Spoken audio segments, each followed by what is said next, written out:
উপস্থিত সকল সুধীবৃন্দকে আমি মানালি চক্রবর্তী মোদক ট্রেনার একাডেমির পক্ষ থেকে স্বাগত জানাচ্ছি। মোদক ট্রেনার একাডেমি স্বাধীনতা দিবস উপলক্ষে ধারাবাহিক অধিবেশনের আয়োজন করেছে। আজ তার চতুর্থ দিন। আজকের অধিবেশনের বিষয়বস্তু হলো স্বাধীনতা সম্বন্ধে স্বামীজির ধারণা এবং ভারতবর্ষের স্বাধীনতায় তার প্রভাব। এই বিষয়ে আলোকপাত করবেন ডক্টর গৌতম কুমার পাল। আমি স্যারকে অনুরোধ জানাচ্ছি আজকের বক্তব্য শুরু করার জন্য।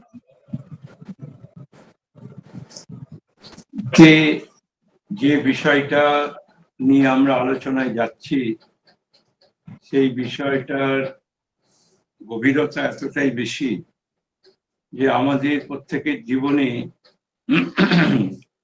এর একটা মূল্যায়ন প্রত্যেককেই একটা সময় করতে হয়। কারণ আমরা যারা পৃথিবীতে জন্মগ্রহণ করেছি কিংবা নিজেদের মানুষ বলে ভাবি, আমাদের প্রথম যে কাজটা করতে হয় সেটা হচ্ছে যে প্রত্যেকটা মানুষ যখন সে পৃথিবীতে আসে, তার পৃথিবীতে আসার মুহূর্তে সে যখন মাতৃ জঠর থেকে পৃথিবীতে ভূমিষ্ঠ হয় তখন সে চিৎকার করে কেঁদে ওঠে, সে বিদ্রোহ করে। এই বন্ধনের বিরুদ্ধে তার বিদ্রোহ প্রথম সূচিত হয় মাতৃ জঠর থেকে। যখন সে ভূমিষ্ঠ হয় তখন তার কন্দনের মধ্য দিয়েই তার বিদ্রোহ সূচিত হয়। এবং এই বিদ্রোহ মানুষের চিরন্তন বিদ্রোহ, নিজের সঙ্গে বিদ্রোহ, বাইরের প্রকৃতির সঙ্গে বিদ্রোহ, অন্তঃপ্রকৃতির বিরুদ্ধে বিদ্রোহ। এবং এই যে লড়াই, এই লড়াইটাই কিন্তু মানুষের জীবন, এই লড়াইটাই হচ্ছে মানুষের ইতিহাস।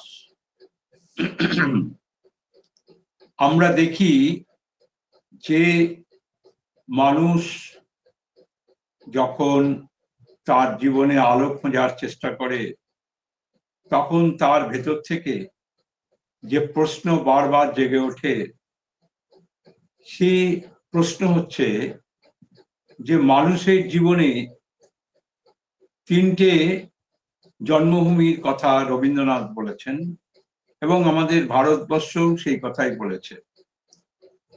তিনটে জন্মভূমি কি? প্রথম জন্মভূমি হচ্ছে তার পৃথিবী, এই ভূলোক।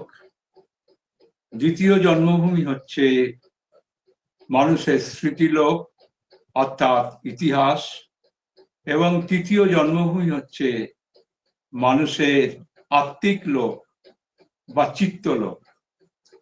এখন পৃথিবীতে আমরা জন্মগ্রহণ করি, কিন্তু এই জন্মগ্রহণই আমাদের চূড়ান্ত নয়।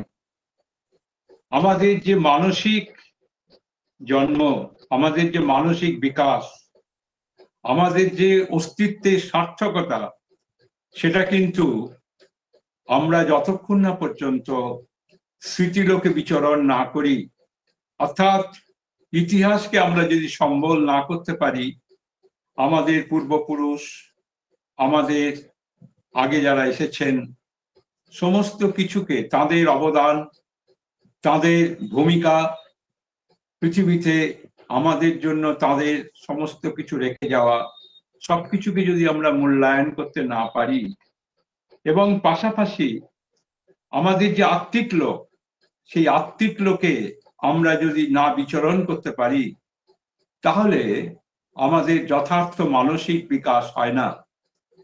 এবং এই আত্মিক লোক যখন মানুষের ভেতরে জেগে ওঠে, মানুষ যখন এই আত্মিক লোকে বিচরণ করতে শুরু করে, যখন সে ইতিহাসের গণ্ডি পেরিয়ে, যখন তার ভেতরে, যখন সে বৃহতের আহ্বানে সাড়া দেওয়ার কথা, যখন তার চিত্তলোক থেকে ডাক আসে, তখনই মানুষ বলতে শুরু করে, আকাশের প্রতি তারা ডাকিছে তাহারে, তার নিমন্ত্রণ লোকে লোকে, নব নব পূর্বাচলে আলোকে আলোকে।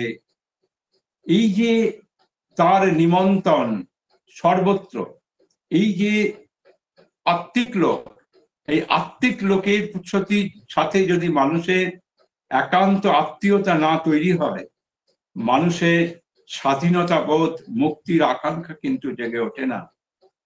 আসলে মানুষের ভেতরের যে মুক্তির আকাঙ্ক্ষা, সেই মুক্তির আকাঙ্ক্ষা মানুষের ভেতরে যখন জেগে ওঠে, তখন মানুষ নিজের ভেতরে যে অসীম আনন্দ উপলব্ধি করে, তার ভেতরে যে অসীমতার আনন্দ উপলব্ধি করে, তখন সে অশান্ত হয়ে ওঠে এবং সেই অশান্তির একটা প্রচন্ড ঝঞ্ঝা যখন তাকে প্রচন্ড রকম ভাবে আচ্ছন্ন করে, যখন সে অশান্তির সেই তার ভেতরে যে কথা নেতাজি বলছেন ইলেন ভাইটাল, তার ভেতরে যে অপরিমেয় শক্তি, সেই অপরিমেয় শক্তির প্রচন্ড ধাক্কায় সে যখন তার নিজের ভেতরে একটা অসীম শক্তি অনুভব করে, তখনই সে বলতে পারে যে মহাবিশ্ব জীবনে তরঙ্গেতে নাচিতে নাচিতে নির্ভয়ে ছুটিতে হবে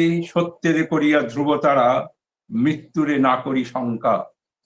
দুর্দিনের অশ্রু জলধারা মস্তকে পড়িবে ঝরি, তারই মাঝে যাব অভিসারে, তারই কাছে জীবন সর্বস্ব ধন, অর্পিয়াছে যারে জন্ম জন্ম ধরে।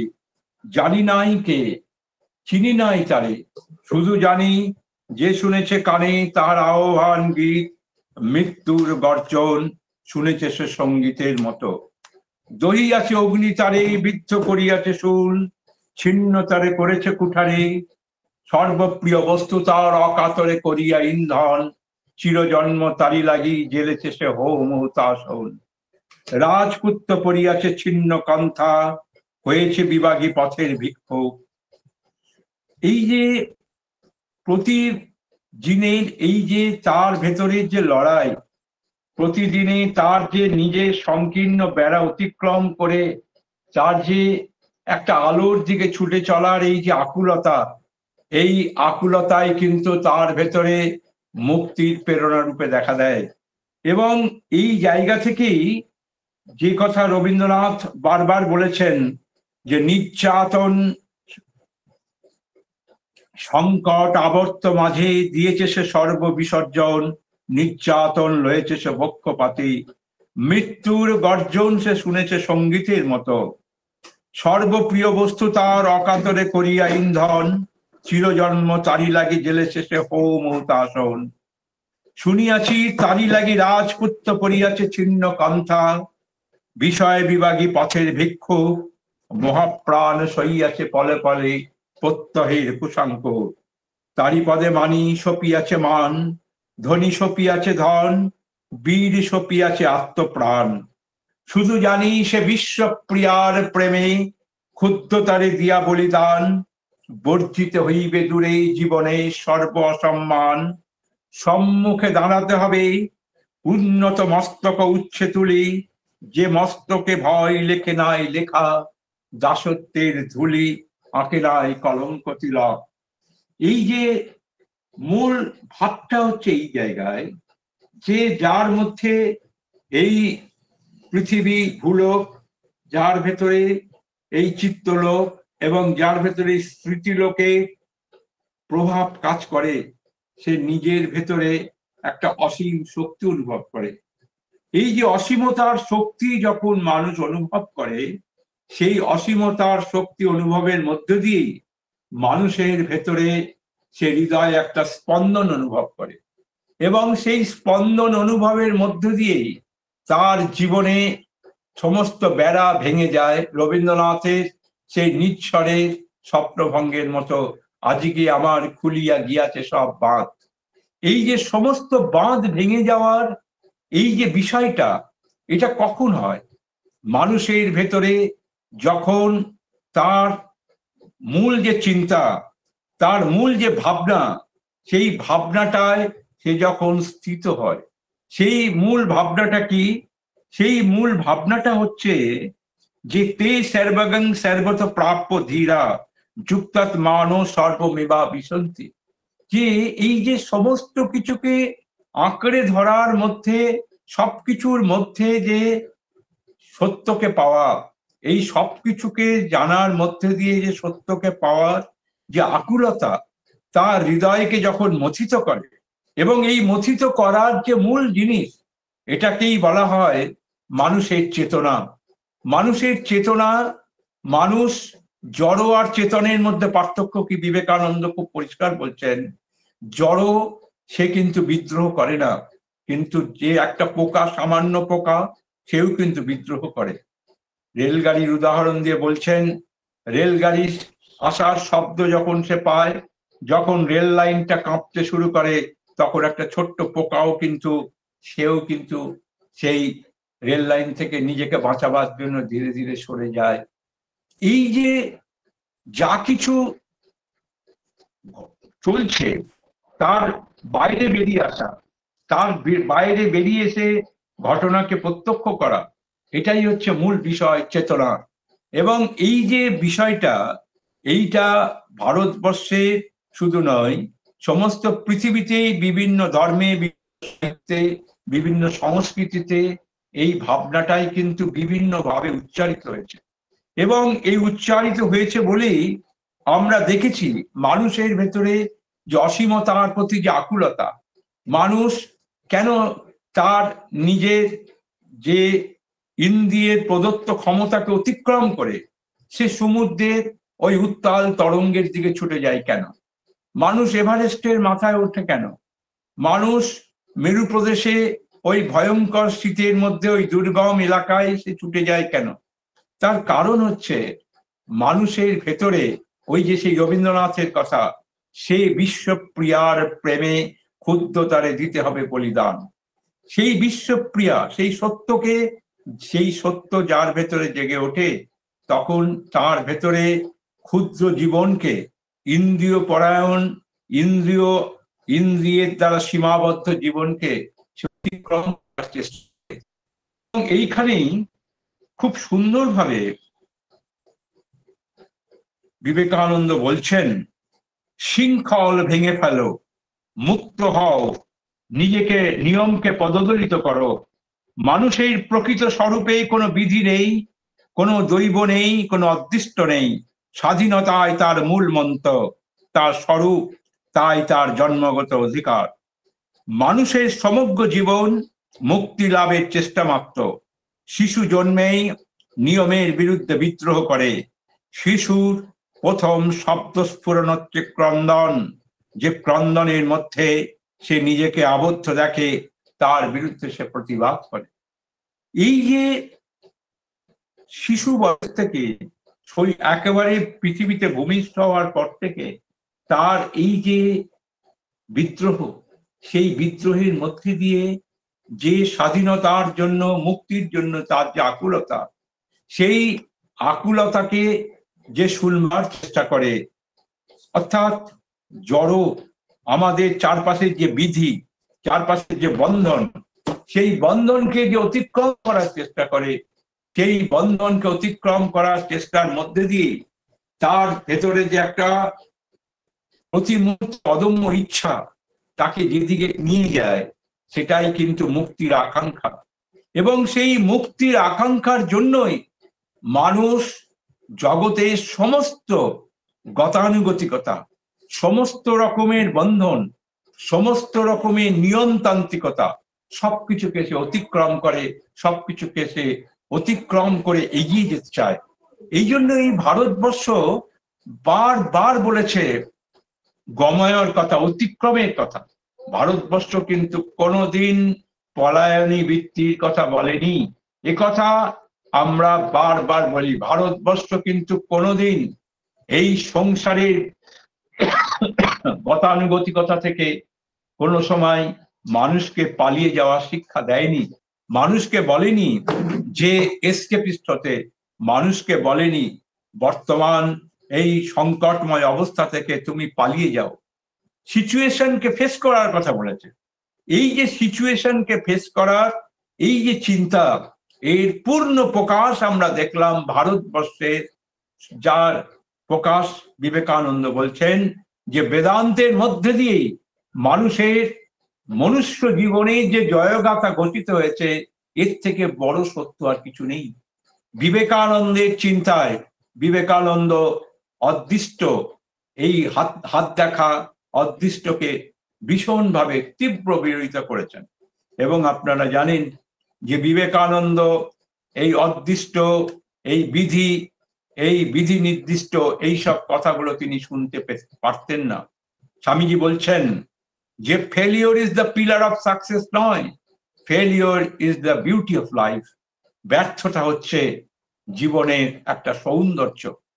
এই যে মাইকেল মধুসূদন দত্তের মেঘনাদ বধ কাব্যের যে চরিত্রের, মেঘনাদ চরিত্রের মধ্যে দিয়ে যে বীর রসের প্রকাশ ঘটিয়েছিলেন মেঘনাদ বধ কাব্যে মাইকেল মধুসূদন দত্ত, সেই বীর রসটাকে বিবেকানন্দ যেন তার সারাটা জীবন ধরে বহন করে গেলেন এবং সেটা আরো পরিশীলিত, আরো উন্নত করলেন বেদান্তের আলোকে।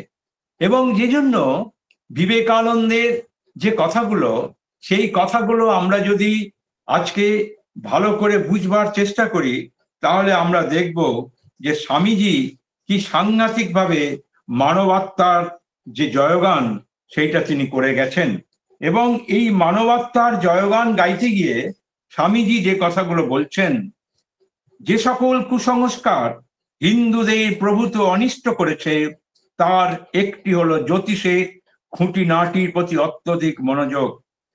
স্বামীজি বলছেন কাপুরুষ এবং মূর্খেরাই অদৃষ্টের দোহাই দেয়, বীর পুরুষেরা মাথা উঁচু করে বলে আমার অদৃষ্ট আমরাই করব। বুদ্ধ বলেছেন যারা নক্ষত্র গণনা বা অনুরূপ অন্য বিদ্যা বা চালাকির দ্বারা জীবিকা অর্জন করে তাদের সর্বদা বর্জন করবে। এবং বুদ্ধ জানতেন তার মতো শ্রেষ্ঠ হিন্দু জন্মগ্রহণ করেনি। বুদ্ধ বারবার জীবদেহ ধরেছিলেন। কিভাবে ওইসব জন্মের মধ্য দিয়ে বুদ্ধত্ব লাভ করেছেন তার বিবরণ তিনি নিজেই দিয়েছেন। সুতরাং তা ব্যাখ্যা করার জন্য নক্ষত্রের প্রয়োজন কি? সত্যের একমাত্র পরীক্ষা তা তোমাকে সবল করবে, কুসংস্কারের ঊর্ধ্বে নিয়ে যাবে। তোমরা অনন্ত আত্মা, তোমরা আকাশের মিটমিট করা তারকাদের দ্বারা প্রভাবিত হবে। স্বামীজি বলছেন মানুষের ক্ষুদ্র দেহের মধ্যে কুণ্ডলী পাকিয়ে রয়েছে অনন্ত শক্তি। সেই কুণ্ডলী খুলে শক্তি ছড়িয়ে পড়ে, যতই প্রসারিত হয় তা দেহের পর দেহ গ্রহণ করে, কিন্তু সেগুলো তাদের ধরে রাখতে পারে না। অশক্ত শরীরকে ছুঁড়ে ফেলে দিয়ে তা নতুন উন্নত দেহ ধারণ করে। শৃঙ্খলিত সুবিশাল প্রমিথিউসের বন্ধন ছিঁড়ে যায়। এরই নাম মানুষের ইতিহাস, এরই নাম ধর্মের, এরই নাম সভ্যতার, এরই নাম প্রগতির ইতিহাস। কি অসাধারণ কথা! এই যে শৃঙ্খল মুক্তির জন্য যে প্রমিথিউস, সে যেমন সূর্যকে আঁকড়ে ধরতে গিয়েছিল, গ্রিক মাইথোলজিতে আমরা যেমন দেখি, ঠিক তেমনি ভাবে ভারতবর্ষেও আমরা দেখি যে নচিকেতা মৃত্যুর মুখোমুখি হচ্ছেন মাত্র 9 বছর বয়সে। এবং নচিকেতার মুখ দিয়ে যে সত্য আমরা পাই উপনিষদে, সেই একই সত্য আমরা দেখি প্রমিথিউসের ভেতর থেকে। মৃত্যুকে তিনি আলিঙ্গন করতে যাচ্ছেন। রবীন্দ্রনাথের ভাষায়, ওরে মৃত্যু তোরে নাহি করি ভয়, এ সংসারে তোরে প্রতিদিন করিয়াছি জয়। তোর চেয়ে আমি সত্য এ বিশ্বাসে প্রাণ দিব দেখ, শান্তি সত্য শিব সত্য, সত্য সেই চিরন্তন এক। এই যে মৃত্যুকে অস্বীকার করার, মৃত্যুকে উপেক্ষা করার যে প্রচন্ড শক্তি, বিবেকানন্দ বেদান্ত থেকে যে সত্য আহরণ করেছিলেন, সেই সত্যকে তিনি ভারতবর্ষের তরুণ সমাজের মধ্যে তিনি ছড়িয়ে দিয়েছিলেন।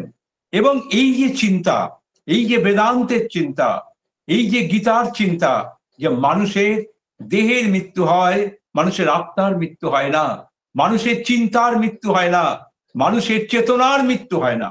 এই যে ভাবনা বিবেকানন্দ বেদান্ত থেকে আহরণ করেছিলেন, যে চিন্তা, যে চেতনা ভারতবাসী তাদের আধ্যাত্ম চিন্তা থেকে পেয়েছে, সেই চিন্তাটাই ভারতবর্ষের সাধারণ মানুষের জীবনে তিনি সেই চিন্তাটাই ছড়িয়ে দেওয়ার কথা বলেছেন।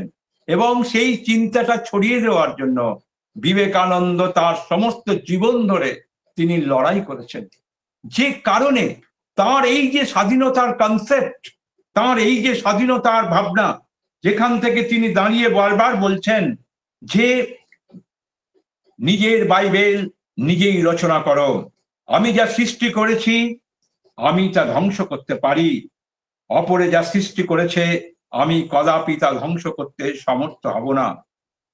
তিনি নিজে বলছেন নিজের বাইবেল নিজে রচনা করো, নিজের খ্রিস্টকে নিজে আবিষ্কার করো। মন্দির বা গির্জায় তিনি সম্প্রদায়ের মধ্যে জন্মানোর কথা বলছেন, কিন্তু সম্প্রদায়ের সংকীর্ণতাকে অতিক্রম করে আকাশের দিকে দুহাত বাড়িয়ে মাথা উঁচু করে তিনি বাঁচার কথা বলেছেন, যে বাঁচার মধ্যে সত্যিকারের মানবতার জয়গাথা নিহিত আছে। তাই তিনি বলছেন মন্দির বা গির্জায় জন্মানো ভালো, কিন্তু তাতে আবদ্ধ থেকে মৃত্যু ভয়ঙ্কর। মানুষের মূল চিন্তাটা কোথায়? একটা তরুণ প্রাণ, একটা শৈশব, একটা শিশু, তাকে কতগুলো কন্ডিশনের মধ্যে ফেলে দেওয়া হচ্ছে। তাকে বলা হচ্ছে যে তুমি ভারতীয়, তুমি হিন্দু, তুমি অমুক, তুমি তমুক, তার মাথায় এগুলো ঢুকিয়ে দেওয়া হচ্ছে। কিন্তু কখনোই তাকে বলা হচ্ছে না যে ফার্স্ট অ্যান্ড ফরমোস্ট তুমি মানুষ, তুমি প্রথমেও মানুষ, তুমি মধ্যেও মানুষ, তুমি অন্তেও মানুষ, তোমার প্রথম পরিচয় তুমি মানুষ। আর আজকে মানুষকে শেখানো হচ্ছে কি, যে তুমি হিন্দু, তুমি মুসলমান, তোমার ধর্মীয় পরিচয় সেটাই হচ্ছে তোমার বড়, তুমি অমুক, তোমার এই ভাবনা। এই যে জিনিসগুলো স্বামীজির তীব্র বিরোধিতা করেছেন, এই যে বিরোধিতা করার পেছনে এই যে এস্টাবলিশমেন্টের পাঁকে পাঁকে মানুষকে জড়িয়ে দেওয়া এবং মানুষের চিন্তায় তার চিন্তার সজীবতাকে নিজের আত্মনিয়ন্ত্রণের, আত্মবিকাশের পূর্ণ অধিকার মানুষ আজকে আমাদের সমাজে সেটা দিতে চাইছে না। আমাদের সমাজ সেটা দিচ্ছে না। এবং দিচ্ছে না কেন? কারণ সমাজ আজকে একটা বদ্ধ যতুগৃহে রূপান্তরিত হয়েছে। এবং বিবেকানন্দের যে চিন্তা, বেদান্তের যে চিন্তা, সেই চিন্তা হচ্ছে যে যে কথা স্বামীজি বারবার বলছেন, attempts to transcend the limitation of senses, ইন্দ্রিয়ের সীমা অতিক্রমণের চেষ্টা। ইন্দ্রিয়ের সীমা অতিক্রম করতে হবে।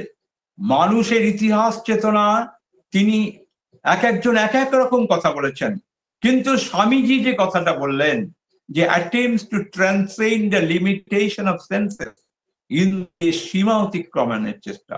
ইন্দ্রিয়ের সীমা যদি আমরা অতিক্রম করতে না পারি, যেটা E H Carr meaning of the হিস্ট্রিতে ঐতিহাসিক কার বলছেন যে মানুষের ইতিহাস হচ্ছে পরিবেশকে অস্বীকার করা, পরিবেশকে অতিক্রম করা ইতিহাস। মানুষের ইতিহাস হচ্ছে সমসাময়িক স্থানীয় পরিবেশ, সমসাময়িক সমস্ত রাজনৈতিক এবং অর্থনৈতিক সমস্ত কিছুকে অতিক্রম করে নিজেকে এগিয়ে নিয়ে যাওয়ার ইতিহাস হচ্ছে মানুষের ইতিহাস। কার সাহেব ওই কথা বলছেন, ইএইচ কার। স্বামীজিও সেই একই কথা বলছেন যে মানুষের ইতিহাস এবং মানুষ স্বভাবতই মুক্ত, মানুষ স্বরূপত মুক্ত। বেদান্তের অনুসারী বিবেকানন্দ বিশ্বাস করতেন, এটা তার কনভিকশন ছিল যে মানুষ স্বরূপত মুক্ত। মার্কস কখনো বলেননি যে মানুষ স্বরূপত মুক্ত। তিনি বলছেন মানুষ মুক্ত, এই চেতনাটা বাইরে থেকে আসে। কিন্তু স্বামীজি বলছেন যে মানুষ, বলছেন যে every human being is potentially divine. প্রত্যেকটা মানুষ স্বরূপত মুক্ত, তার মধ্যে অসীম শক্তি আছে। বিবেকানন্দ দর্শনের মূল কথা হচ্ছে এটা, যে প্রত্যেকটা মানুষ স্বরূপত মুক্ত এবং পটেনশিয়ালি ডিভাইন। এবং বলছেন have faith in you that all powers are within you and bring it out, সেটা বাইরে নিয়ে আসো, ফুটিয়ে তোলো। বলছেন যে নিজের ভিতরে বিশ্বাস রাখো যে সমস্ত শক্তি তোমার ভেতরে আছে। এই যে সমস্ত শক্তি তোমার ভেতরে আছে, এই ভাবনাটাই কিন্তু বেদান্তের মূল কথা। যে জন্যই বেদান্ত সবচেয়ে বড়, মানুষের জীবনে সব থেকে বড় মনুষ্যবাদী দর্শন। মানুষের শক্তিকে বেদান্ত কোনো অলীক কল্পনা, কোনো অলীক আকাশে কোন জায়গায় কোন স্বর্গে ঈশ্বর বসে আছেন, বেদান্ত সে কথা বলে না। স্বামীজি বেদান্তই কি ভবিষ্যতের ধর্মে, সে কথাই বলছেন। এবং এই যে ভাবনাটা, অর্থাৎ মানুষের ভেতরে যে অসীম শক্তি আছে, এই অসীম শক্তিকে জাগিয়ে তুলতে হবে। এবং এই অসীম শক্তিকে জাগিয়ে তোলার জন্য স্বামীজি বলছেন তিনটে বাধা রয়েছে। প্রথম কথা হচ্ছে আধ্যাত্মিক বাধা, প্রথম কথা হচ্ছে মনের বাধা, দ্বিতীয় কথা হচ্ছে আমাদের আদি দৈবিক বাধা, এবং তৃতীয় বাধা হচ্ছে আদি ভৌতিক বাধা। আদি ভৌতিক বাধা হচ্ছে যে এই বিভিন্ন রকমের যে আজকে যে পরিবেশগত বাধা এবং প্রাকৃতিক নিয়মের বাধা, সমস্ত এই আদি ভৌতিক এবং আদি দৈবিক বাধা এবং আধ্যাত্মিক বাধা, এই তিনটে বাধা, পরিবেশগত বাধা, সমাজগত বাধা এবং তার সঙ্গে সঙ্গে প্রাকৃতিক নিয়মের বাধা এবং মনের বাধা, এই তিনটে বাধার মধ্যে মার্কস প্রথম দ্বিতীয় দুটো আদি ভৌতিক বাধা এবং আদি দৈবিক বাধাকে স্বীকার করলেও কার্ল মার্কস কখনোই আধ্যাত্মিক বাধাকে তিনি মনে করেননি মানুষের জীবনে মুক্তির পথে বাধা হতে পারে। কারণ তিনি মনে করতেন যে চেতনা হচ্ছে উৎপাদন ব্যবস্থার ফসল। উৎপাদন ব্যবস্থার পরিবর্তন হলেই, সম্পর্কের পরিবর্তন হলেই, উৎপাদন ব্যবস্থায় ব্যক্তি মালিকানা সরে গেলেই মানুষের চেতনার পরিবর্তন হবে এবং মানুষের মধ্যে এই মানসিক বাধা থাকবে না। কিন্তু স্বামীজি বলছেন তা কখনো হয় না। উৎপাদন ব্যবস্থার পরিবর্তন হলেও মানুষের ভেতর আধ্যাত্মিক বাধা থাকে, এবং এই আধ্যাত্মিক বাধার পেছনে যে কারণগুলো আছে সেটা হচ্ছে দীর্ঘদিনের যে সংস্কার, ইনস্টিংক্ট, দীর্ঘদিনের যে আবেগ, মানুষের যে স্ফূর্তি, মানুষের যে আবেগ, সেইগুলো হচ্ছে মানুষের জীবনের সবচেয়ে বড় বাধা। এবং এই বাধাগুলো দিনের পর দিন মানুষের ভেতরে তৈরি করা হয় এবং সেটা জন্মসূত্রেও আসে, কিন্তু সেগুলোকে অতিক্রম করতে পারে একমাত্র মানুষ তার নিজের চেতনার সাহায্যে। এবং এই জায়গা থেকে স্বামীজি বলছেন একজন যোগী তিনি কিন্তু তার চারপাশে যে সমস্ত বাধা, সেই বাধাগুলোকে তিনি অতিক্রম করতে পারেন। তিনি বাধা অতিক্রম করতে পারেন, বহিঃপ্রকৃতি করতে পারেন, তিনি অন্তঃপ্রকৃতির বাধাও অতিক্রম করতে পারেন। এবং এই যে বহিঃপ্রকৃতির বাধা, বহিঃপ্রকৃতির বাধা মানুষ কিভাবে অতিক্রম করে? বহিঃপ্রকৃতির বাধা অতিক্রম করে মানুষের খাদ্যের সমস্যা, মানুষের বস্ত্রের সমস্যা, মানুষের স্বাস্থ্যের সমস্যা, সেগুলো যেমন সে বিভিন্ন রকম ভাবে সে অতিক্রম করতে পারে। তার মানসিক বাধাও সে অতিক্রম করতে পারে শিক্ষার সাহায্যে এবং সংস্কৃতির সাহায্যে। কিন্তু ঘুরে গেল। কিন্তু মূল বিষয়টা কোথায়? কিন্তু মূল বিষয়টা হচ্ছে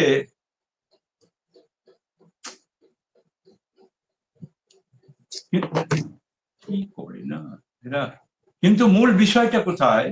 মূল বিষয়টা হচ্ছে যে মানুষের এই যে মুক্তির যে স্তর, প্রথমে মানুষের শারীরিক মুক্তি, তার শারীরিক উন্নতি, তারপরে মানসিক উন্নতি, তারপরে যে বৈদিক স্তর, বিভিন্ন স্তরে স্তরে সে একটা একটা করে স্তর অতিক্রম করে সে উত্তরণের দিকে এগিয়ে চলে।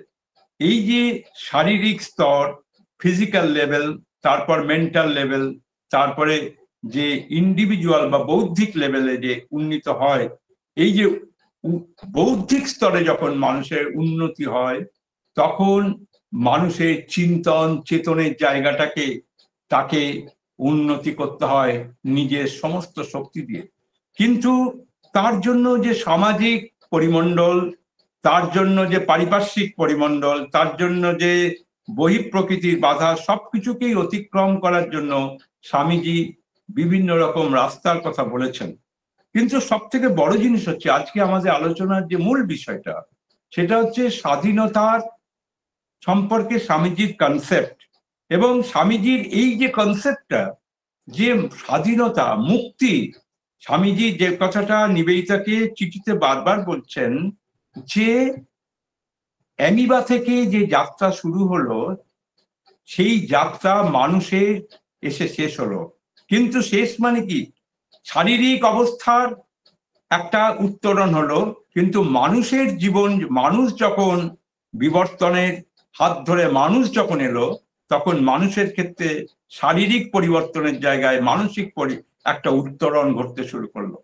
কিন্তু এই যে শারীরিক উত্তরণ থেকে মানসিক উত্তরণ, মানসিক পরিবর্তন, এই যে ধারা, এই যে ধারার মধ্যে যে মূল জিনিসটা যেটা কাজ করেছে, সেটা হচ্ছে যে নিজেকে প্রতিনিয়ত প্রসারিত করা।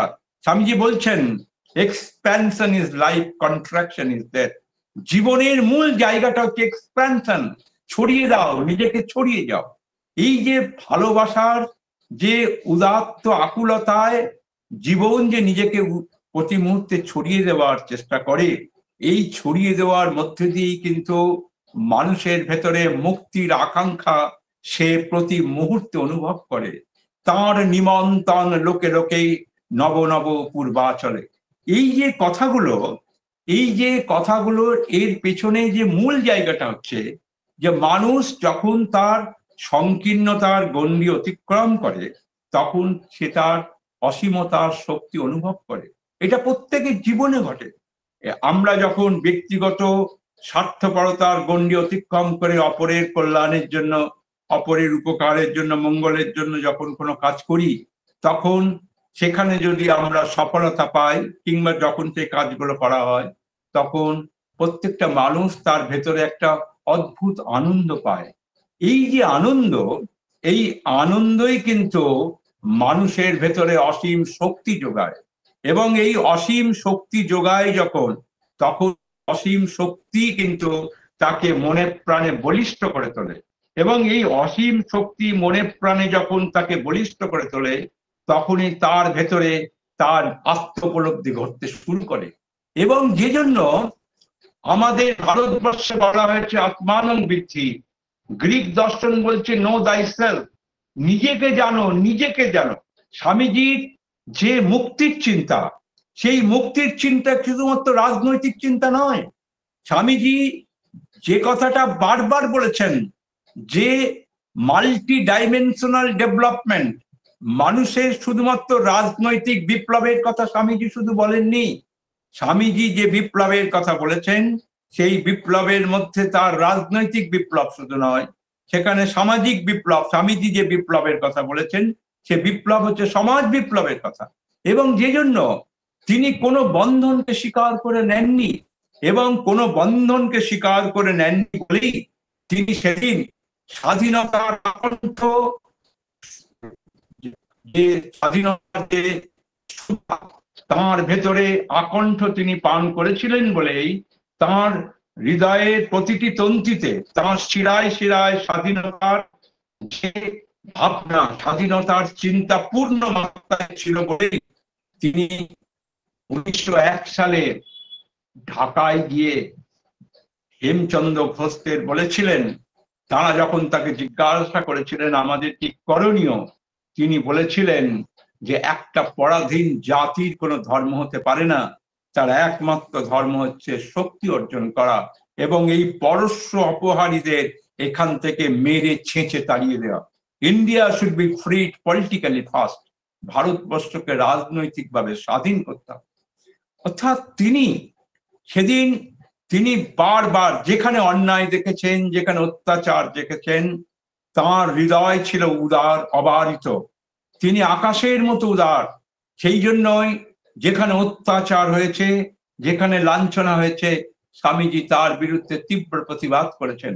যথার্থ যে স্বাধীন মানুষ, তিনি কিন্তু প্রতি মুহূর্তে যেখানে অন্যায় অত্যাচার হয়, সেই অন্যায় অত্যাচার, বিশ্বের যে কোনো অন্যায় অত্যাচার তার হৃদয়ে কিন্তু ঝড় তোলে, আলোড়ন তোলে, তার হৃদয়কে রক্তাক্ত করেছে। এবং যে জন্য স্বামীজি প্রতিটি অন্যায়ের বিরুদ্ধে বিদ্রোহ করেছেন। সে তিনি নিগ্রহদের উপর অত্যাচারের বিরুদ্ধে বিদ্রোহ করেছেন, যেখানে অত্যাচার হয়েছে সেখানে তিনি বিদ্রোহ করেছেন। এবং আমেরিকায় থাকাকালীন তিনি যখন দেখলেন যে হযরত মুহাম্মদকে নিয়ে কুৎসিত আলোচনা হচ্ছে, আমেরিকানরা কুৎসিত নানান রকম মন্তব্য করছে তার বিরুদ্ধে, তিনি হযরত মুহাম্মদের পক্ষে দাঁড়িয়ে গেলেন। এবং এই যে স্বামীজির এই যে প্রত্যেকটা কাজের মধ্যে দিয়ে যে সত্যটা বেরিয়ে আসে, সেটা হচ্ছে স্বামীজি বারবার যে কথাটা বলেছেন যে অন্যায়ের বিরুদ্ধে বিদ্রোহে তোমার চির অধিকার। এই যে অন্যায়ের বিরুদ্ধে বিদ্রোহ তোমার চির অধিকার, এই কথার সঙ্গে সঙ্গে তিনি আরেকটা কথা সাংঘাতিকভাবে বলেছেন। সেটা কি? যেটা ভারতবর্ষে বিবেকানন্দের মুখ থেকেই প্রথম ভারতবর্ষের মানুষ শুনল, যে the new order of things is the salvation of the people by people. জনগণের মুক্তি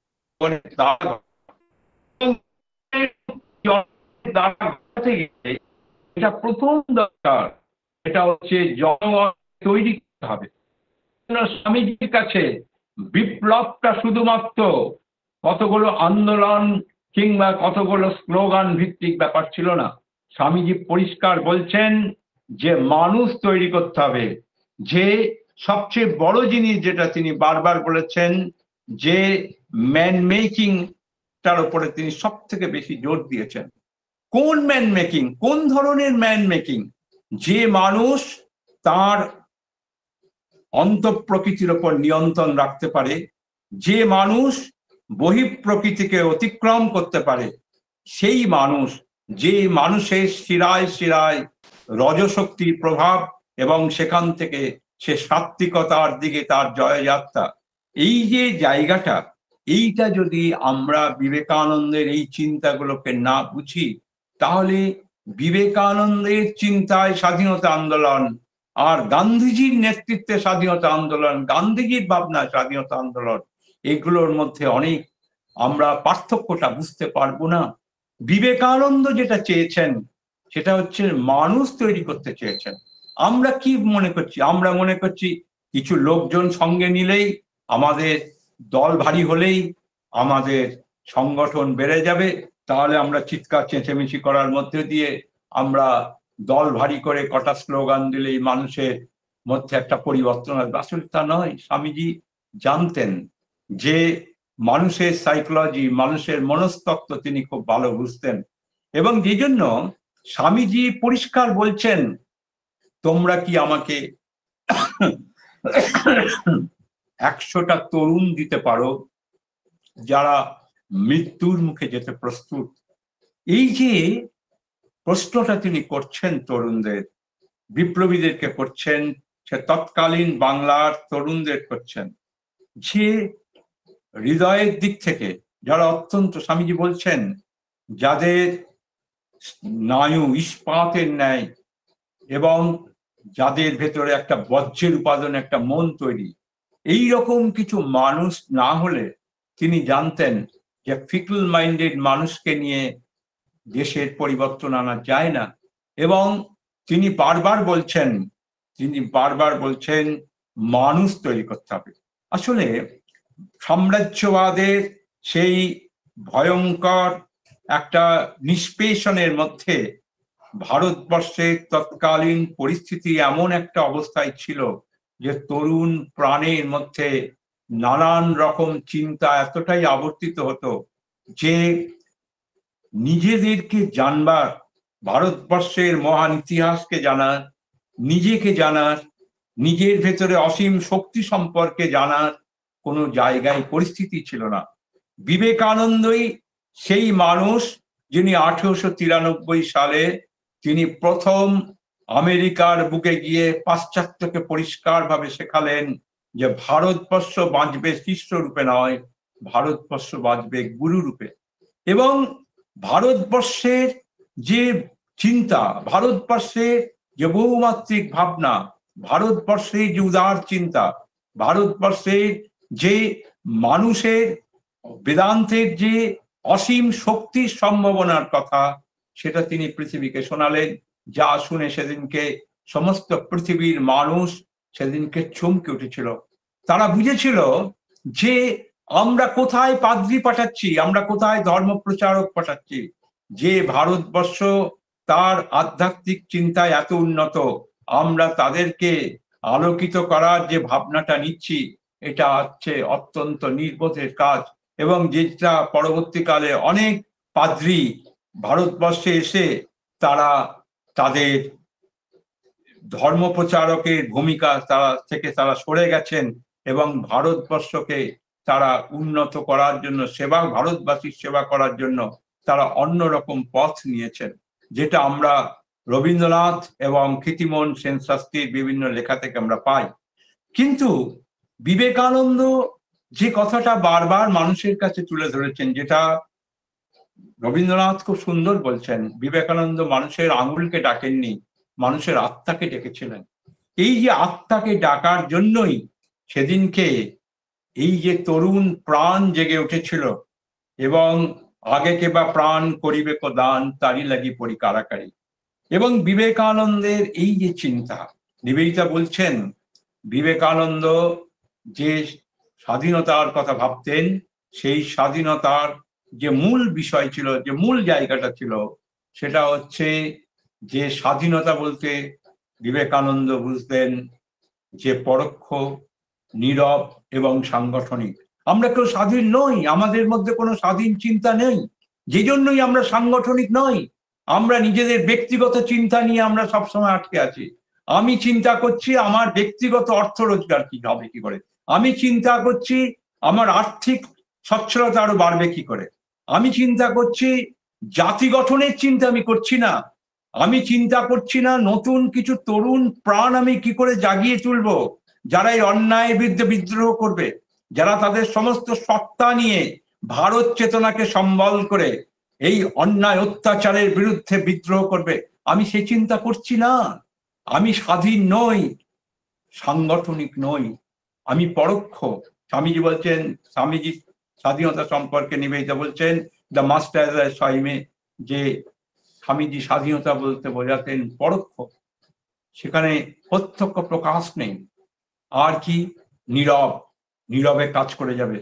আজকে কোথায় কোথায় নীরবে কাজ করা? কোথায় নীরবে তো কোনো কাজ করা নেই।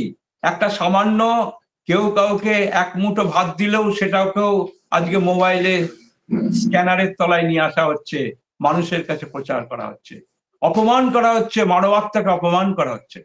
স্বামীজি বড় দুঃখ করে বলেছিলেন যে আজকে আমাদের দেশে কংগ্রেসের কিছু হাওড়ে লোক গুডউইনকে বলেছিলেন যে আজকে কিছু কংগ্রেসের হাওড়ে লোক তারা স্বাধীনতা স্বাধীনতা করে চিৎকার করছে, তারা ব্রিটিশকে বলছে আমাদের এটা দাও ওটা দাও। আরে বাবা, ওদের এটা দাও ওটা দাও করে কোনোদিন স্বাধীনতা পাওয়া যায় না। আমরা স্বাধীন, এই ডিক্লারেশনটা সমস্ত রাষ্ট্রের কাছে ছড়িয়ে দিক।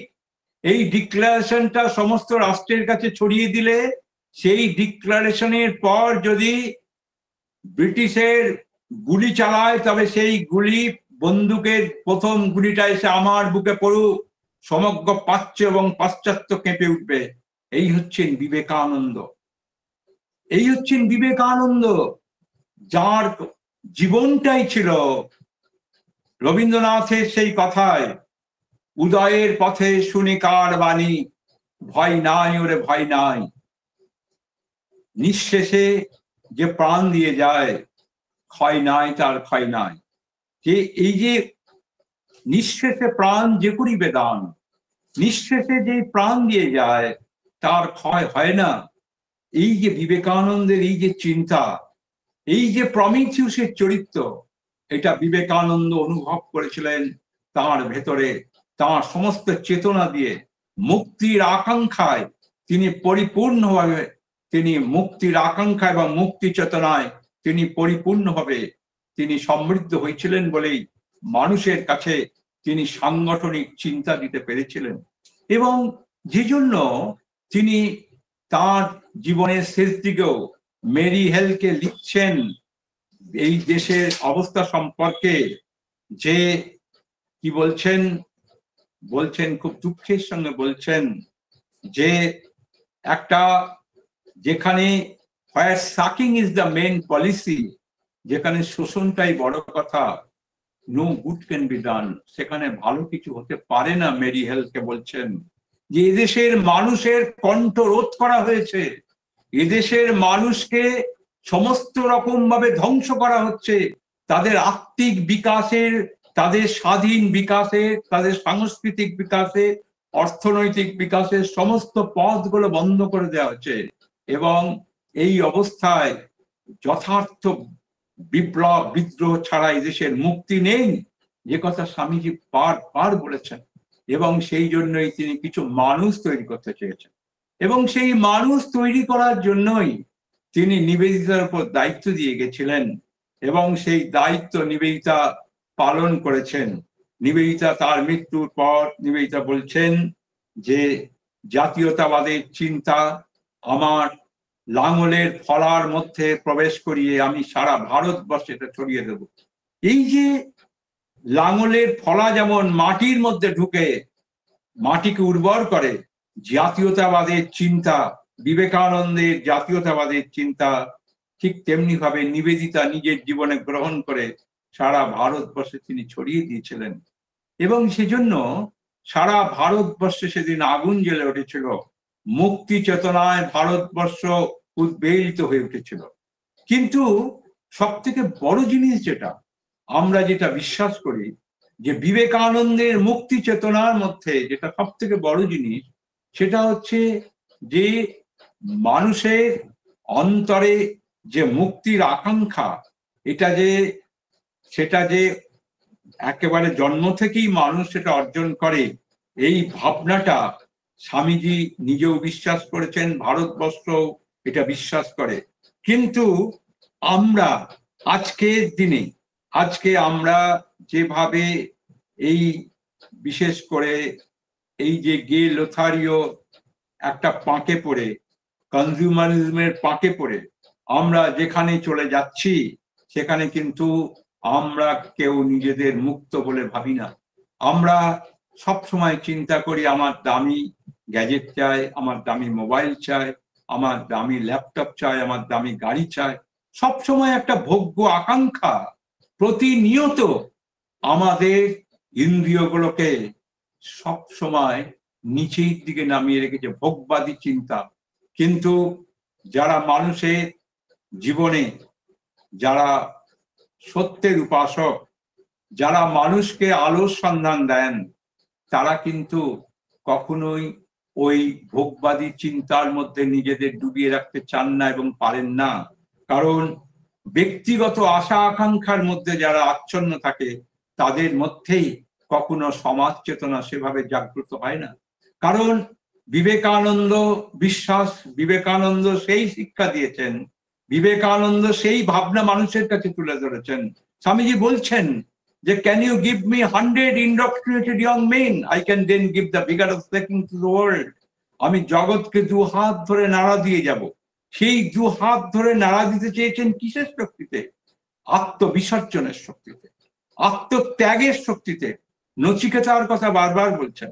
এই যে মুক্তির যে তীব্র আকুলতা, জগৎকে প্রতি মুহূর্তে নিজের জীবনে উপলব্ধি করার যে একটা তীব্র আকুলতা, যে আকুলতা তাকে তিনি বলছেন আকাশের ওই তারাগুলোকে আমি চিবিয়ে খাবো। এই যে কথাগুলো তিনি বলছেন, কোন শক্তিতে বলছেন? ভেতরে অসীম শক্তি। যেমন আমরা দেখলাম সাহিত্যের মধ্যে নজরুল যেমন বলছেন যে, বড় বীর শির ও নিহারিয়া নত শির ওই শিখর হিমাদ্রি, মহাপ্রলয়ের নটরাজ আমি। তা এই যে নিজেকে একটা অসীম শক্তির আধার বলে ভাবা, এটা কখন মানুষ পারে? যখন তার মধ্যে প্রচন্ড দেশপ্রেমের যন্ত্রণা এবং মানুষের প্রতি ভালোবাসা তাকে পাগল করে তোলে, এবং তার শিরায় শিরায় যখন ইতিহাস চেতনা 16 আনা মাত্রায় থাকে, তখন সে মনে করে যে আমি পৃথিবীতে এসেছি একটা দাগ রাখার জন্য। সেই দাগে মানুষ ধাক্কা খাবে, মানুষ বুঝবে যে পৃথিবীতে মানুষ এসেছে, man does not live by bread alone. মানুষ পৃথিবীতে খাওয়ার জন্য আসেনি, মানুষ পৃথিবীতে ভোগের জন্য আসেনি। এবং এই ভাবনাটার জন্যই কিন্তু আজকে আমরা দেখলাম নেতাজির মতো এত বড় মাপের বিপ্লবী জন্মগ্রহণ করলেন। বিবেকানন্দের চিন্তা তার মধ্যে 15 বছরে ঢুকে গেল। বিবেকানন্দ এন্টার্ড ইনটু এই যে সুভাষচন্দ্র, সে সুভাষচন্দ্রের মধ্যে প্রবেশ করলেন বিবেকানন্দ 15 বছর বয়সে। তার আগে বেণীমাধব বাবু তাকে যে শিক্ষা দিয়েছেন, যে পথ দিয়ে দিয়েছেন, সেই পথে তিনি কি বলেছেন? তিনি মানুষকে ভালোবাসার কথা বলেছেন, তিনি মানুষকে প্রকৃতিকে ভালোবাসার কথা বলেছেন, পরিবেশকে ভালোবাসার কথা বলেছেন, নদীকে ভালোবাসার কথা বলেছেন, এগুলো বলেছেন। কিন্তু কমপ্লিট ম্যান, প্রকৃত মানুষ হওয়ার যে শিক্ষা, সেই শিক্ষা কিন্তু বেণীমাধব বাবু দিতে পারেননি। এবং এই শিক্ষা বেণীমাধব বাবু দিতে পারেননি। যে শিক্ষায় অপূর্ণতা ছিল, সেই অপূর্ণ শিক্ষাকে সম্পূর্ণ করলেন বিবেকানন্দ। এবং শুধু সুভাষচন্দ্রের ক্ষেত্রে নয়, আমরা বিপ্লবীদের মধ্যে, আমরা বাঘা যতীন থেকে শুরু করে মাস্টারদা থেকে শুরু করে প্রত্যেক বিপ্লবীর মধ্যে, এবং আমরা রামকৃষ্ণ বিশ্বাস, তিনি প্রীতিলতাকে বলছেন, প্রীতিলতা, তোমাকে আমি যখন প্রথম দেখলাম তখন আমি তোমার ব্লাউজে একটা মনোগ্রাম দেখেছিলাম ভি, আমি তখনই বুঝেছিলাম তুমি বিবেকানন্দের আদর্শে বিশ্বাস করো। এবং তিনি রামকৃষ্ণ বিশ্বাস, তিনি বলছেন অসাধারণ কথা, যিনি ফাঁসিতে যাচ্ছেন তিনি বলছেন যে আমরা বিপ্লবী, আমরা প্রত্যেকটা ঘটনাকে পুঙ্খানুপুঙ্খ বিশ্লেষণ করি, আমরা প্রত্যেকটা ঘটনাকে পুঙ্খানুপুঙ্খ বিশ্লেষণ করে আমাদের কাছে আবেগের কোনো জায়গা নেই, আমরা যুক্তির মাধ্যমে সত্যে পৌঁছাই। কিন্তু বিবেকানন্দ হচ্ছেন সেই মানুষ যার প্রত্যেকটা কথা যুক্তি দিয়ে বিচার করার কোনো প্রয়োজন নেই। তিনি মানুষের হৃদয়ের গভীর থেকে গভীরতর প্রদেশে তিনি পৌঁছে যান তার চেতনা নিয়ে, এবং তার প্রত্যেকটি কথা আমাদের কাছে একটি অসাধারণ প্রেরণা শুধু নয়, আমাদের ভেতর একটা সঞ্জীবনী সুধা। বিবেকানন্দকে ভালো করে পড়বার জন্য রামকৃষ্ণ প্রীতিলতাকে মৃত্যুর পূর্বে বলে যাচ্ছেন। তাহলে ভাবুন যে বিপ্লবীদের মধ্যে বিবেকানন্দের এই যে চিন্তা, বিবেকানন্দের এই যে বেদান্তের চিন্তা, বিবেকানন্দের এই যে মুক্তির আকাঙ্ক্ষা, বিবেকানন্দের যে মুক্তির আকুলতায় সারা ভারতবর্ষ ছুটে বেরিয়েছেন, বিবেকানন্দ যে মুক্তির আকুলতায় সারা পৃথিবী ছুটে বেরিয়েছেন, যেখানে তিনি বারবার বলছেন যে there is no word exclusion, ভারতবর্ষে বর্জন বলে কোনো শব্দ নেই। সেখানে তিনি বলছেন যে I am proud to belong to a nation which has sheltered the refugees and persecuted of all the nations of the earth.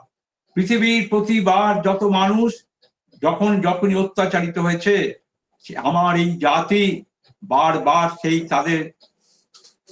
তাদেরকে আশ্রয় দিয়েছে। I am proud to belong to a nation, আমি সেই ধর্মের মানুষ বলে, আমি সেই জাতির মানুষ বলে আমি গর্ব অনুভব করি। এবং এই যে ভারতবর্ষের যে চিন্তায় কোনো সংকীর্ণতা ছিল না, গীতার কথা তিনি বলছেন যে যথামং প্রপদ্যন্তে তং তথৈব ভজম মোহম মম বর্তানুবর্তন্তে মনুষ্য পার্থ সর্বস্ব, যে নামেই ভজনা করুক আমি তাকে সেই নামেই ভজনা করি। আজকে ভারতবর্ষের থেকে এই শিক্ষা চলে যাওয়ার চেষ্টা চক্রান্ত করা হচ্ছে। আজকে সারা উপমহাদেশে চারপাশে যখন ধর্মান্ধতার আগুন জ্বলছে, আজকে ভারতবর্ষের যে গীতার শিক্ষা, সেই শিক্ষা ভুলিয়ে দেওয়ার চেষ্টা হচ্ছে। আজকে অন্য ধর্মান্ধ গোষ্ঠীগুলোর মতো ভারতবর্ষ কিছু মানুষ তারা গীতার শিক্ষাকে বিকৃত করার চেষ্টা করছে, শিব মহিম্ন তত্ত্বকে বিকৃত করার চেষ্টা হচ্ছে, যেখানে শিব মহিম্ন তত্ত্বে পরিষ্কার বলছে রুচির বৈচিত্র্য হেতু বিভিন্ন মানুষ বিভিন্ন রকম পথ অবলম্বন করে, কিন্তু প্রত্যেকটা নদী যেমন শেষ পর্যন্ত সে সমুদ্রে শেষ হয়, ঠিক তেমনি ভাবে আমাতেই প্রত্যেকটা ধর্ম যে শেষ পর্যন্ত আশ্রয় করেছে। এই যে ভাবনা, এই যে চিন্তা, এই যে বহুমাত্রিক ভাবনা, এই যে শুধু টলারেন্স নয়, এই যে ইউনিভার্সাল অ্যাকসেপ্টেন্স, এই শুধু টলারেন্সের প্রশ্ন নয় যে অন্য ধর্ম বলে যে তুমি তো আমার ভাই, কিন্তু ভারতবর্ষ শিখিয়েছে, স্বামীজি বলছেন ভারতবর্ষ শিখিয়েছে যে তুমি আমার ভাইও নয়, আমারই একটা অন্য রূপ তোমার মধ্যে প্রতিভাত হচ্ছে। এই যে বেদান্তের যে মূল চিন্তা, এই যে আমরা যে প্রত্যেকে মূলে এক, আমরা যে বেদান্তের যে মূল সত্য, সেই সত্যটা যদি মানুষ উপলব্ধি করার চেষ্টা করে, তখন মানুষে শুধু নয়, অহেতুকী প্রীতি আমাদের সমস্ত অস্তিত্বকে আমাদের এমন ভাবে আলোকিত করে যে হিংসা বিদ্বেষ আমাদের জীবন থেকে সরে যায়। যেটা রবীন্দ্রনাথ তপবনে বলছেন যে আমাদের দেশে কোনো হিংসা ছিল না, এমনকি বনের হিংস্র প্রাণী পর্যন্ত ভারতবর্ষের তপবনে তারা হিংসা ভুলে গিয়েছিল। এটাই ভারতবর্ষ। এবং যে জন্য আলবেরুনি পর্যন্ত বলেছেন এদেশে ধর্ম নিয়ে কোনোদিন দাঙ্গা বাঁধে না। যে কথা ফাইয়েন বলছেন, যে কথা হিউয়েন সাং বলছেন, যে কথা মেকলে বলেছেন, যে কথা প্রত্যেকে বলেছেন, যে ভারতবর্ষের মানুষের চরিত্র ছিল এত উন্নত যে সেখানে সততা, দুর্নীতি, লোভ, লালসা এগুলো কোনো কিছুই ছিল না। এবং লর্ড মেকলে বলতে বাধ্য হয়েছিলেন লর্ড সভায় ইংল্যান্ডে 1834 সালে যে ভারতবর্ষের সংস্কৃতিকে যদি ধ্বংস না করা যায়, ভারতবর্ষের মানুষের চরিত্র যদি ধ্বংস না করা যায়, ভারতবর্ষে ব্রিটিশের তাদের যে সাম্রাজ্য প্রতিষ্ঠা করা যাবে না। তাহলে সেই ভারতবর্ষ, যে ভারতবর্ষের যে বৈদান্তিক সত্য, যে ভারতবর্ষের যে বেদান্তের চিন্তা ভারতবর্ষকে পথ দেখিয়েছে যুগের পর যুগ, সেই ভারতবর্ষ আজকে যে পর্যায়ে গেছে এর জন্য সম্পূর্ণভাবে দায়ী হচ্ছে ব্রিটিশ। এবং এই ভারতবর্ষের যে তার যে সাংস্কৃতিক সম্ভার, তার যে সাংস্কৃতিক ঐতিহ্য, সেই সাংস্কৃতিক ঐতিহ্যকে ধ্বংস করেছে ব্রিটিশ। ভারতবর্ষের ঐতিহাসিক ধারাকে ধ্বংস করেছে ব্রিটিশ। ভারতবর্ষের মানুষের চরিত্র নষ্ট করেছে ব্রিটিশ। ভারতবর্ষের সভ্যতাকে ধ্বংস করেছে ব্রিটিশ। ভারতবর্ষের সম্পদকে লুণ্ঠন করেছে ব্রিটিশ। ভারতবর্ষের মানুষের সমস্ত কিছুকে ধ্বংস করেছে ব্রিটিশ। সুতরাং ভারতবর্ষের মানুষের সবচেয়ে বড় শত্রু মুসলমানরা নয়, ভারতবর্ষের সবচেয়ে বড় শত্রু অন্য কেউ নয়, ভারতবর্ষের সবচেয়ে বড় শত্রু হচ্ছে ব্রিটিশ। কিন্তু আমরা আমাদের চরিত্র হারিয়েছি বলে ব্রিটিশের পদলেহন করতে আমাদের এতটুকু ভেতরে যন্ত্রণা হয় না। স্বামীজি বলছেন ইতিহাসের মাঠ, তোমরা খ্রিস্টানরা যা অত্যাচার করেছ তার জন্য তোমাদের চরম মূল্য দিতে হবে, কিন্তু তোমরা জেনে রেখো এই মূল্য তোমাদের দিতেই হবে, এই মূল্য দেওয়ার জন্য তোমরা প্রস্তুত থেকো। এবং তিনি বলছেন যে আমাদের ভারতবর্ষে মুসলমানরা, মোগলরা করে গেছে অনেক বিরাট বিরাট স্থাপত্য, তারা তাজমহল করেছে, তারা বিভিন্ন রকম স্থাপত্য নির্মাণ করেছে, কিন্তু ব্রিটিশ কি করেছে? সব ভেঙে তছনছ করে দিয়ে গেছে, শ্মশান তৈরি করে দিয়ে গেছে। ভারতবর্ষকে ব্রিটিশ 3টে ব দিয়েছে। কি ব? 3টে ব। কি 3টে ব? একটা হচ্ছে বেইনেট, একটা হচ্ছে ব্র্যান্ডি, আর একটা হচ্ছে বাইবেল। তিনি বলছেন তোমরা 3টে ব দিয়েছ। তোমরা, মানুষ তার অধিকার চেয়েছে, মানুষ তার সমস্যার কথা বলবার চেষ্টা করেছে, তোমরা বেইনেট দিয়ে কুচিয়ে কুচিয়ে মেরেছ। তোমরা মানুষকে মদ ধরিয়েছ, তোমরা মদ ধরিয়ে মানুষকে তোমরা চরিত্রহীন করে তুলেছ। আর কি করেছ? মানুষ যখন খিদা আছে, খিদেই ছটফট করেছে, তোমরা তাদের হাতে বাইবেলের নামক একটি ধর্মগ্রন্থ প্রস্তরের মতো, পাথরের মতো তুলে দিয়েছ। ক্ষুধার্ত মানুষের মুখে তোমরা বাইবেল তুলে দেওয়ার চেষ্টা করেছো, তোমরা ক্ষুধার্ত মানুষের মুখে পাথর তুলে দিয়েছ। সুতরাং ব্রিটিশ তোমাদের ক্ষমা প্রকৃতি করবে না, ইতিহাস করবে না। তিনি বলছেন প্রকৃতি ভয়ঙ্কর, প্রতিশোধ করে। আজকে এই যে কথাগুলো, এই কথাগুলো আজকে আমাদের নতুন করে মানুষের কাছে তুলে ধরার দরকার আছে। এবং এই কথাগুলো বলার জন্যই আজকে এই যে বিবেকানন্দের যে বলছেন, স্বামীজি খুব সুন্দর করে বলছেন, জনগণকে যদি নির্যাতন করো তবে তার ফল ভোগ করতেই হবে। ভারতে আমরা ঈশ্বরের প্রতিশোধের মার খাচ্ছি। একবার ভেবে দেখো, ভারতে উচ্চ বর্ণেরা অর্থ লালসায় গরিবদের পদদলিত করেছিল, তাদের কষ্টের কান্না শোনেনি। জনগণ যখন এক টুকরো রুটির জন্য আর্তনাদ করেছে, তখন ওরা ভূক্ষেপ না করে সোনার উপর থালায় খেয়েছে। তার ফলে মুসলমানেরা এসে ওদের ওপর ঝাঁপিয়ে পড়েছিল, মেরেছিল, কেটেছিল, চূর্ণ করে পরাধীন করে ফেলেছিল।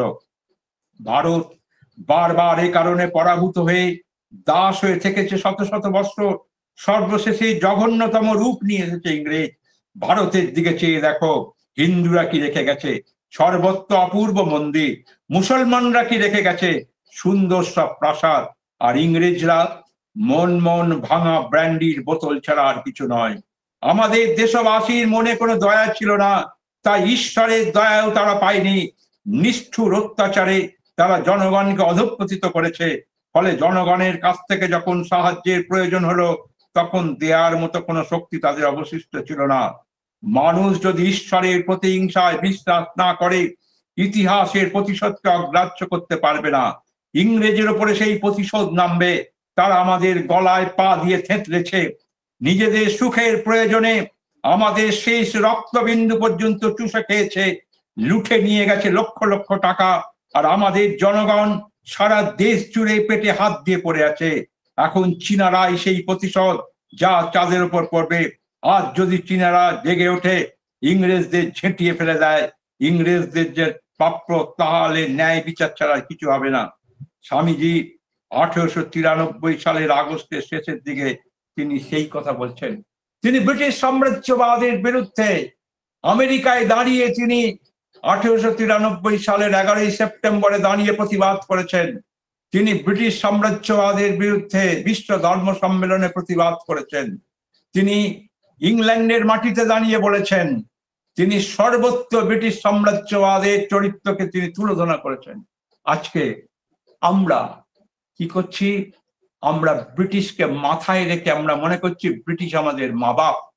তাহলে ভারতবর্ষের শিক্ষা থেকে আমরা বিচ্যুত হয়েছি, আমাদের অধঃপতন, সমস্ত দিক থেকে আমাদের অধঃপতন এসে গেছে।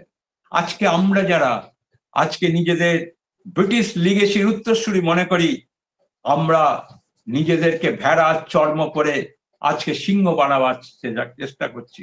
আজকে আমরা ভেড়া, আজকে আমাদের নিজেদের আত্মবিশ্বাস নেই। নেতাজি বলছেন আনডাইলুটেড ন্যাশনালিজম, আনডাইলুটেড, কোন রকম ডাইলিউট করা যাবে না সেই ন্যাশনালিজম। আজকে কোথায়?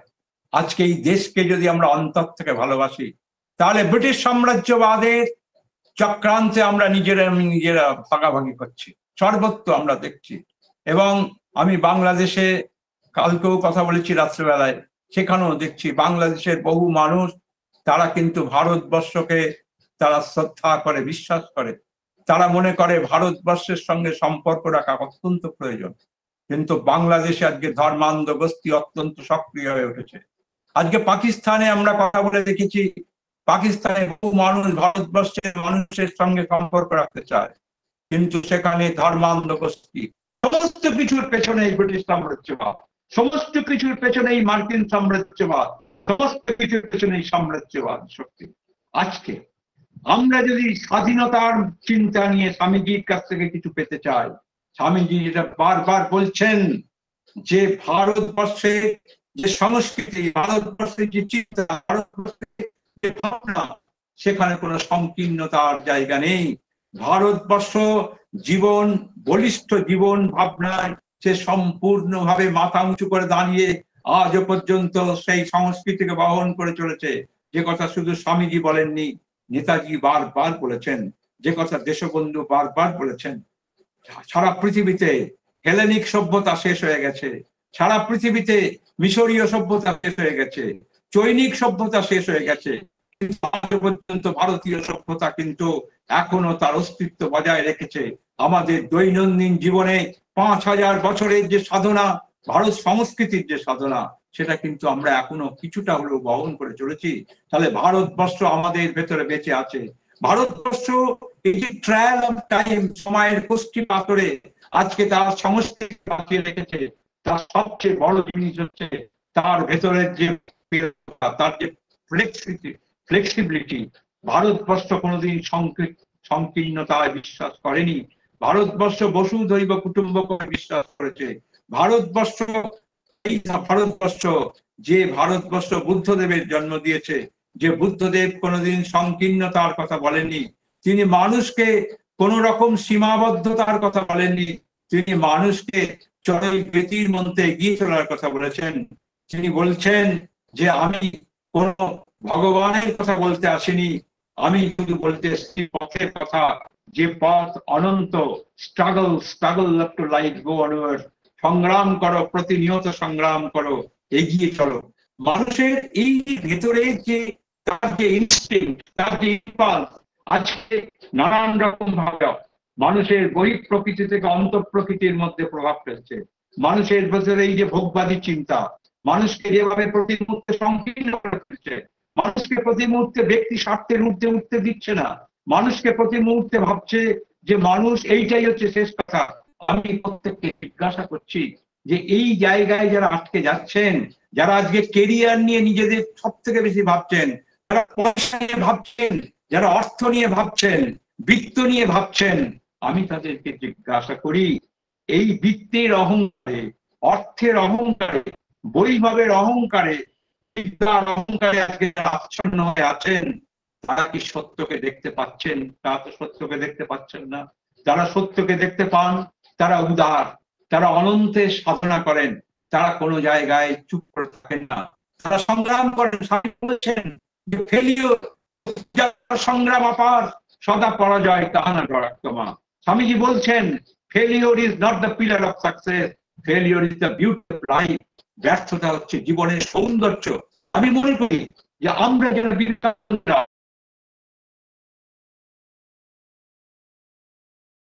কথাটা বলে আমি শেষ করব। স্বামীজি যে কথাটা ভীষণভাবে বারবার বলেছেন, যেটা আজকের প্রজন্মের ছেলে মেয়েদের জন্য ভীষণ প্রযোজ্য।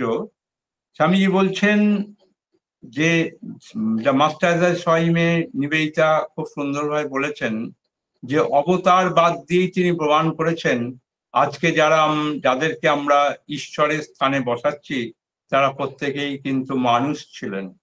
এবং স্বামীজিও সেই একই কথা বলছেন।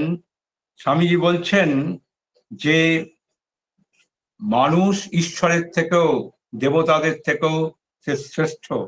তিনি বলছেন মুসলমানরাও একই কথা বলেন। আল্লাহ অ্যাঞ্জেলদের বলেছিলেন আদমকে প্রণাম করতে, ইবলিস করেনি, তাই সে শয়তান হলো।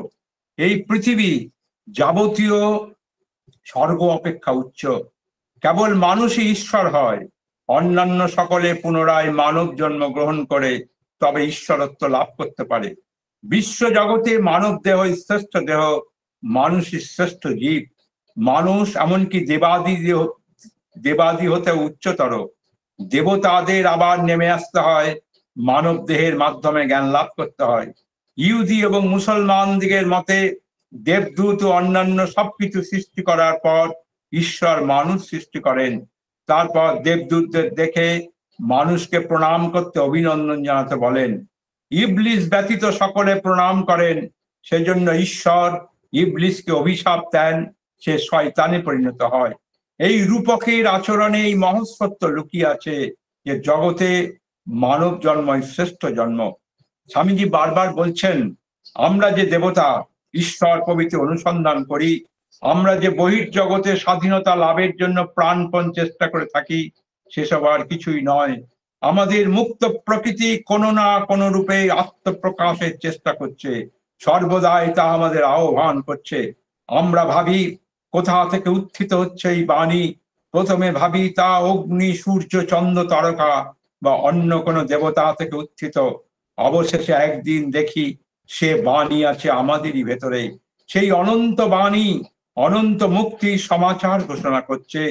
আত্মার সেই অনন্ত সঙ্গীতের কিয়দংশ এই পৃথিবী, এই নিয়ম, এই বিশ্ব জগৎ রূপে পরিণত হয়েছে। সে ধ্বনি সর্বদা আমাদের ভেতরে চিরকাল থাকবে।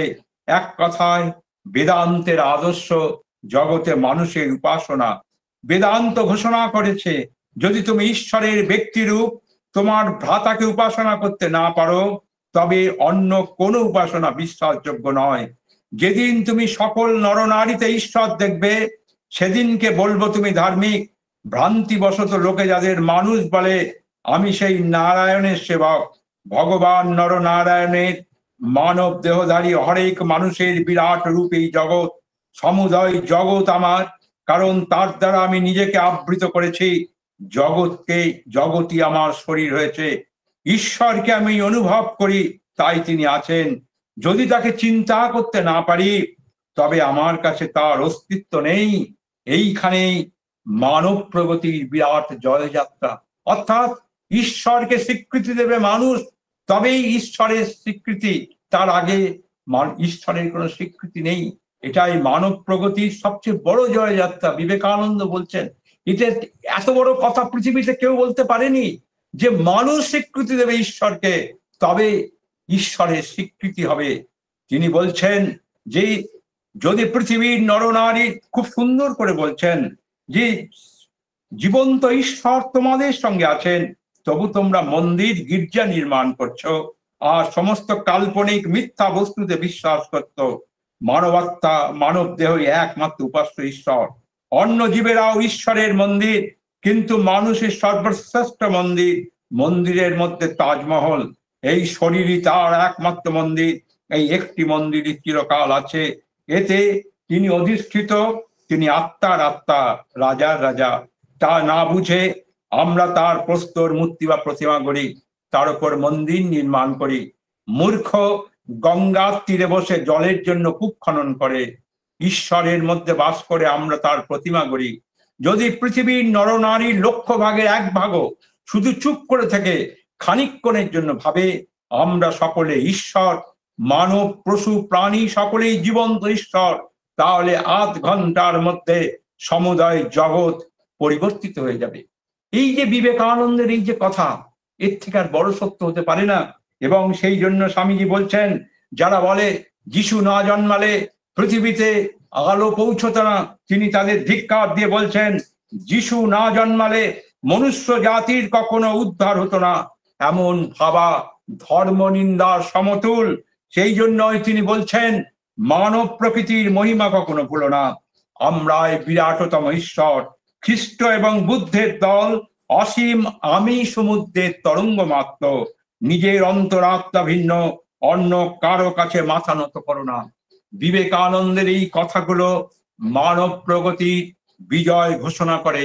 আজকে সেই জন্যই বলছি, এই কনসেপ্ট যদি না থাকে, এই প্রমেথিউস চরিত্র যদি না থাকে, বিবেকানন্দকে নিজের জীবনে উপলব্ধি করার মধ্যে দিয়ে, বিবেকানন্দের আদর্শকে নিজের জীবনে উপলব্ধি করার মধ্যে দিয়ে বর্তমান এই পচাগলা ব্যবস্থার বিরুদ্ধে, দাসত্বের বিরুদ্ধে, সমস্ত রকম সংকীর্ণতার বিরুদ্ধে, সমস্ত রকম তামসিকতার বিরুদ্ধে যদি বিদ্রোহের আগুন আমরা না জ্বালাতে পারি, তবে বিবেকানন্দের চিন্তায় স্বাধীনতা মুক্তির যে ভাবনা, কনসেপ্ট, সেটা আমরা কোনোদিনই অনুভব করতে পারবো না।